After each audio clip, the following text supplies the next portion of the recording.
গেল মার্চ মাসে নতুন দল নিবন্ধনের জন্য বিজ্ঞপ্তি প্রকাশ করে নির্বাচন কমিশন। অবশেষে ৮ মাস পর চূড়ান্ত হলো নতুন রাজনৈতিক দলের নিবন্ধন।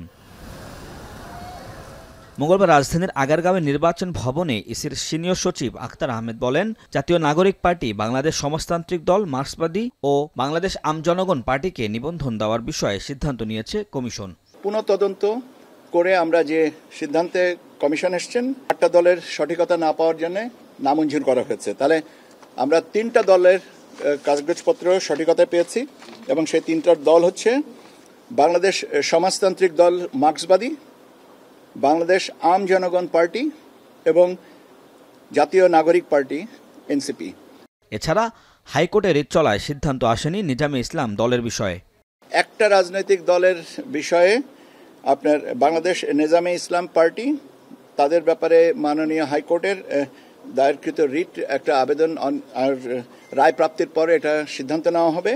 ২২টি রাজনৈতিক দলের মধ্যে ১৮টি দল শর্ত পূরণ করতে ব্যর্থ হওয়ায় নিবন্ধন পাচ্ছে না। এনসিপি চেয়েছে শাপলা কলি।